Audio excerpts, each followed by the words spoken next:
We are here with Tyler Lorenz, Program Director from Residents of Recovery Society here in Lloyd. How are you? I'm doing great, thank you. Good to have you here. Yeah, it's good to be here. So let's talk a little bit, before we start on all the stuff that we want to discuss, let's talk a little bit about you. Obviously, you're part of this, and you started this back when you were in recovery for 29 years. Well, I was in active addiction for 29 years. Okay. I've been clean and sober now for nearly 4 years. Wow. So, yeah, it was an idea that came to me actually while I was doing the addiction and social worker program at Reeves College. Okay. So, and wow. kind of put it all together with the help of a lot of people in the community. Of course, of course. Yeah. We're going to take you back a little bit more too. I mean, you went through a lot, obviously. 29 years of addiction, plus you went to jail. You went through all of that. And you had a aha moment for yourself, right? And that's when you did your diploma, and then you got your... For sure. Your yeah, I was, I grew up in Lloydminster, and, my addiction started rather young, drinking when I was a teenager, and,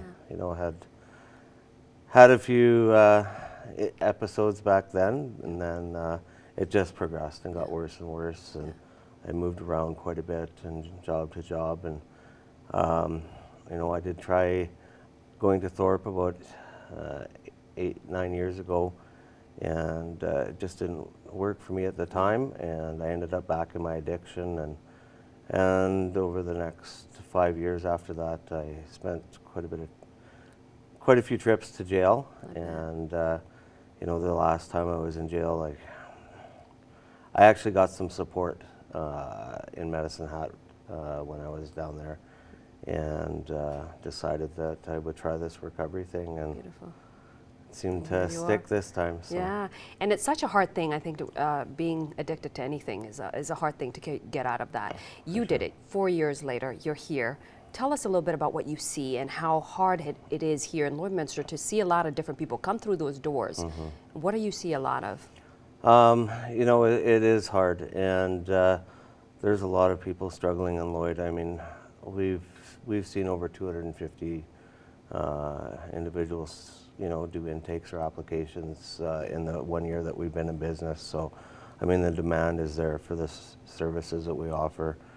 Our houses are full. I think we have a waiting list of 78 people.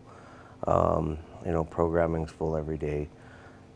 We see a wide range of addiction issues, pretty much, every drug out there, and alcohol, and it's pretty prevalent in our community for sure, as it is with most. For sure. And we're going to talk a lot about the different things that you guys are doing as well too. Young kids are also, a lot of them are coming up here, addiction to drugs, to alcohol and everything. What would you say to that? Well, I mean, it boils down to, becoming aware of, what you're doing. Yeah. But I mean, to tell a child or somebody that's, suffered a trauma or has a dysfunctional home life, to make better choices, it starts much deeper than that. I mean, most addiction stems from trauma of some sort, whether it be childhood or adult trauma, and to really just when a child is struggling, to have them feel comfortable asking for help, and that's really what it boils down to. Adults as well. Yeah, and it's good to have you, because you have this Residents in Recovery, of course, Society. Let's talk a little bit about the things that you guys are doing. Sure. Obviously, Christmas is coming up. You've got the experience. You've gone through this, and you're a great help for people. What's going on right now? And you're doing something for Christmas, of course. Yeah, we have a lot of stuff always going on. We try and engage the community as much as possible. Yeah. The event coming up on December 23rd was actually arranged by the students at Reeves College in the Addiction and Social Worker program, which was a program that I took a few years back. And we work, quite closely with Reeves.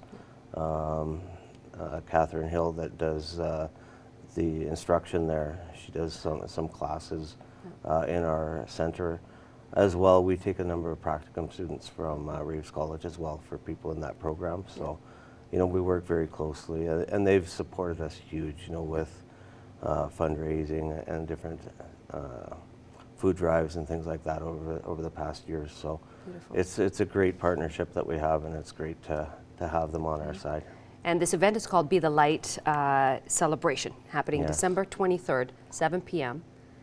How can people get tickets? Do you need tickets, or do you just, No, it's for everybody? Anybody and whoever- everybody can come on down and show Yeah. their support for, you know, those that we've lost to addiction. Yeah. We've had a number of overdose deaths in our city, and even deaths, you know, related to just that lifestyle in our community over the past few years. And it's just, you know, a way of remembering those people. You know, they lost their battle with addiction, and it is a disease, right? And it's not so easy just to get out of it. And we have a lot of, you know, loved ones still in active addiction in this city. And, you know, it's just to raise awareness, you know, break down that stigma, you know, show them that we do care. You know, as a community, we care about these people, and we want to show them that we do want them to get the help that is available. Yeah. Such an incredible thing you're doing. We're running out of time. We could sit here and for a Yes. whole show and talk about it. We'd love to Yeah. have you back in the new year as For well sure. too, Tyler. Thank you so much. Thank you very much for having Awesome. me. Great.